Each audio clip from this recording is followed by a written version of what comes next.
नमस्कार सर। आज के कार्यक्रम में हम अंतिम 4 राशियों पर चर्चा करेंगे, 4 लग्नों पर चर्चा करेंगे। और हमने बात की थी पिछले एपिसोड तक हमने वृश्चिक लग्न तक की बात की थी। आज चर्चा को आगे बढ़ाते हुए मैं जानना चाहूंगी सर कि धनु लग्न अगर किसी जातक और जातिका का है तो उनके लिए आने वाला साल 2025 कैसा रहने वाला है, कैसी खट्टी मीठी यादें देकर जाने वाला है। बहुत बहुत नमस्कार हिना जी और आपके दर्शकों को भी। मैं स्क्रीन शेयर करता हूँ।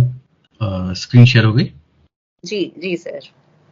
तो ये धनु लग्न वालों के लिए ये चार्ट ऐसा कुछ दिखता है। ठीक है। ठीक है। लग्न में चंद्रमा और सूर्य दोनों ल्यूमिनरीज लग्न में है। 9th का लॉर्ड लगन में है, लेकिन अष्टम का लॉर्ड भी लगन में है। ठीक है। और लग्नेश चले गए छठे भाव में। लग्नेश छठे भाव में जी। राहु केतु का एक्सिस 4-10 पे। ठीक है। और नीच के मंगल अष्टम भाव में। ठीक है। तो मंगल जो है 12th के लॉर्ड हो करके अष्टम में आ रहे हैं नीच के। ये आपका एक विपरीत राजयोग जैसी कंडीशन को यहां बना रहे हैं। ठीक है। जुपिटर जो है छठे में है, तो शुरुआत करते हैं जुपिटर से ही। तो हम लोग अगर बात करते हैं जी, तो जुपिटर जो है अभी जो इनके छठे में है, ठीक है, ये बहुत अच्छा नहीं कहेंगे हम लोग। ठीक है। और मई तक यही स्थिति इनकी मेंटेन रहेगी। उसके बाद ये बहुत बढ़िया है। मई के बाद जबरदस्त समय इनका शुरू हो जाएगा। क्यों? क्योंकि लग्नेश सप्तम भाव में आ जाएंगे, केंद्र में आ जाएंगे और लग्न को देखेंगे जी। तो बहुत बली कर देंगे। तो यहाँ पे बिजनेस पार्टनरशिप, स्पाउस के साथ, मैरिज के लिए या आप कुछ आगे बढ़ करके कुछ करना चाहते हैं, नेम फेम स्टेटस, सबके लिए बहुत अच्छा है। छठे में रह करके यानी कि जनवरी से मई में अगर देखेंगे तो ये दशम भाव और द्वितीय भाव को देख रहे हैं। यानी कि वर्क में, करियर में, प्रोफेशन में आपको थोड़ा सा सहायता करेंगे।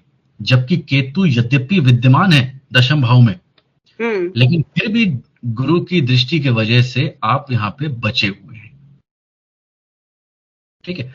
जब ये 7th हाउस में आ जाएंगे तब ये तीनों काम त्रिकोण, डिजायर, इच्छा पूर्ति और एफर्ट, तीनों को ही ये बहुत बढ़िया कर देंगे और लगन को बंद कर देंगे। ये इनका बेस्ट पीरियड समझ लीजिए इनके लिए जाने वाला है ये साल। और मेजर पीरियड जो है मई से अक्टूबर, ये इनका जबरदस्त होने वाला है। ठीक है। शनि की अगर बात करेंगे तो शनि जो है वो मार्च के बाद अप्रैल में 4th हाउस में आ जाएंगे। और आने के बाद फिर वही समस्या है कि वो राहु के साथ जो है एक युति बना लेंगे। यानी कि मदर के लिए, घर पे, मेंटल पीस के लिए दो मेलेफिक का आना, यानी घर से कहीं दूर जाना पड़ सकता है इनको। मदर की सेहत का ध्यान रखना जरूरी है, मेंटल पीस और बैलेंस को ध्यान रखना जरूरी है। 2 महीने अप्रैल और मई बहुत ही संभाल करके काम करना जरूरी है। शनि की दृष्टि जो है वो छठे भाव पे भी है, 10वें भाव पे भी है और लगन पे भी है। तो ये समय इनके लिए बहुत ही ज्यादा प्रेशर वाला होगा। काम में भी प्रेशर है, मेंटल प्रेशर भी है। ठीक है। और घर पे भी जो है सेहत को, मदर को लेकर के, होम एनवायरनमेंट को लेकर के यहाँ पे कहीं ना कहीं परेशानी दिखती है।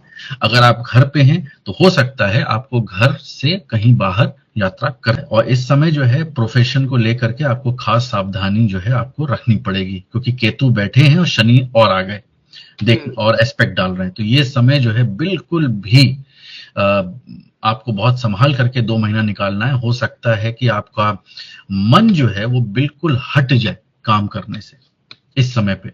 आपको फ्रस्ट्रेशन फील हो जाए, आपको सफोकेशन फील हो जाए, आप काम ना कर पाए, इस तरह की स्थिति जो है हो सकता है बन जाए। तो ये जो है थोड़ा सा संभालने के लिए जरूरत है। और जब एक बार केतु हट जाएंगे जून में यहां से, तब थोड़ा सा आराम मिल जाएगा, लेकिन फिर भी काम का प्रेशर लगने के ऊपर वो बना रहेगा 2.5 साल के लिए। ठीक है। राहु केतु ऐसा अगर किसी को जॉब छोड़ने का मन करे, जॉब स्विच करने का, तो उनको क्या सलाह दी जा सकती है? अगर 10th में केतु हैं और 2 महीने इधर से सैटर्न और राहु भी हैं, तो मन तो बहुत करेगा कि अब बहुत हो गया, मैं जॉब को छोड़ दूं, स्विच कर दूं।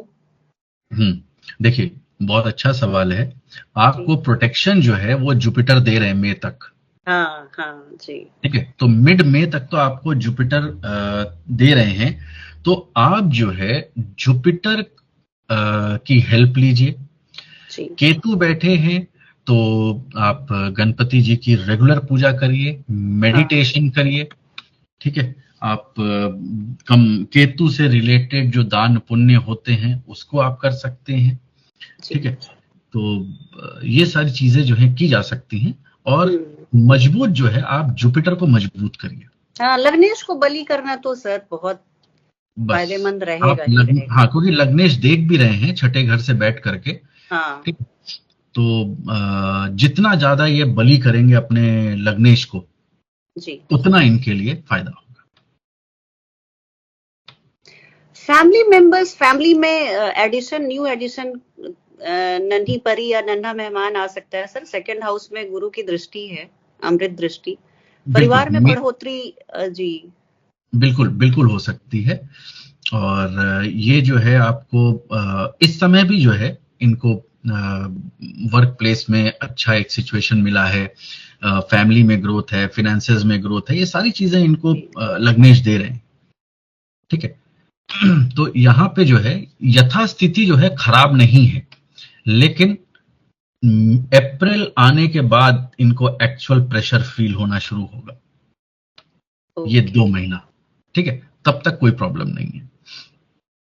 अगर हम जुपिटर को थोड़ा और अक्टूबर के बाद जाकर के देखें तो वो अष्टम भाव में आ जाएंगे। एग्जॉल्ट होकर के अष्टम भाव में लग्नेश का आना ये अच्छा नहीं है। फिनेंसेस के लिए भले ही ठीक है कि भैया वहां पे फिनेंस पे दृष्टि डाल दी है तो आपको प्रॉस्पेरिटी, ग्रोथ ये सब देना है, लेकिन ये 2 महीने का समय अक्टूबर नवंबर जो है ये खास ध्यान रखने की जरूरत है, जब तक कि जुपिटर वापस 7वें भाव में जेमिनी राशि में नहीं चले जाते हैं। तो ये 2 महीना जो है थोड़ा सेहत को लेकर के बहुत संभालने वाला है। या फिर अचानक जो है आप ये समझिए कि अनफोर्सिंग कोई सर्कमस्टेंसेस बन जाएं, ऑब्स्टेकल आ जाएं।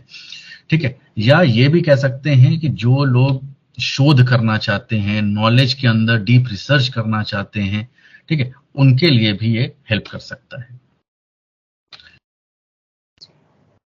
ठीक है, अब राहु केतु जब ये चेंज करेंगे मई के बाद, तो राहु 3rd में, केतु 9th में, तो राहु 3rd तो बहुत ही बढ़िया है। ठीक है, आपको पूरी पावर, हाँ पूरी जो है आपको पावर देंगे। और एक्वेरियस में जाएंगे, और एक्वेरियस जो है राहु की एक तरह की को लॉर्डशिप रखते हैं वो। ठीक है, तो यहाँ के साथ, हाँ, तो यहाँ पे बहुत बली हो जाएंगे। तो ये जो है बहुत जबरदस्त इनको जो है एफर्ट करवाएंगे, और ये राहु हारने नहीं देगा, उपचय भाव में है, ये मेहनत करवा के ग्रोथ देगा। उसी समय पे केतु जो है वो 9th हाउस में आएंगे। तो 9th हाउस में जब केतु आएंगे तो थोड़ा सा पिता को समस्या, प्रॉब्लम, ठीक है, गुरुजनों से प्रॉब्लम, तो ये बात जो है थोड़ा सा ध्यान रखने की जरूरत है। आध्यात्म की तरफ स्पिरिचुअल इंक्लिनेशन, रिलीजियस इंक्लिनेशन बढ़ सकता है व्यक्ति का। ठीक है, तो ये जो है अब ये 2 एक्सेस ऐसी हो गई है कि एक तरफ आपको डिजायर के लिए एफर्ट करना, और केतु का 9th में आना मतलब रिलीजियस स्पिरिचुअल इंक्लिनेशन की तरफ भी बढ़ाव होना। अब आप समझिए कैसी दुविधा है कि मैं अपना पूरा एफर्ट डिजायर को फुलफिल करने के लिए एफर्ट में लगाऊं, या दुनिया छोड़ करके स्पिरिचुअल इंक्लिनेशन इस पे चला जाऊं। इसके बीच में अगले 18 महीने जो है इनकी ये इसी रस्साकशी में, हाँ, इसी खींचातान में जो है ये यहाँ पे रहेंगे, ठीक है। और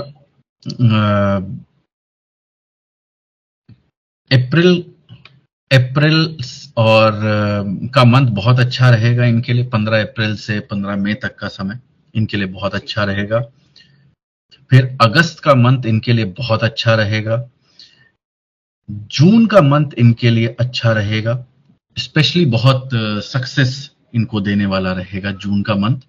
तो अप्रैल, जून, अगस्त, सितंबर, ये मतलब ओवरऑल अगर मैं देखूं तो बहुत ही बढ़िया साल है, ठीक है। यहाँ पे ऐसी कोई बहुत मेजर परेशानी का समय मुझे नहीं दिखता है। 2 महीने का ही समय है, एक अप्रैल मई का थोड़ा सा संभालने के लिए, और एक जो है अक्टूबर नवंबर का मंथ देखने के लिए, बस। बाकी इनका तो पूरा साल बहुत अच्छा है। ये मुझे लगता है धनु राशि के लिए भी ये प्रेडिक्शन बिल्कुल एक्यूरेट रहेगा, क्योंकि चंद्रमा लग्न में ही है।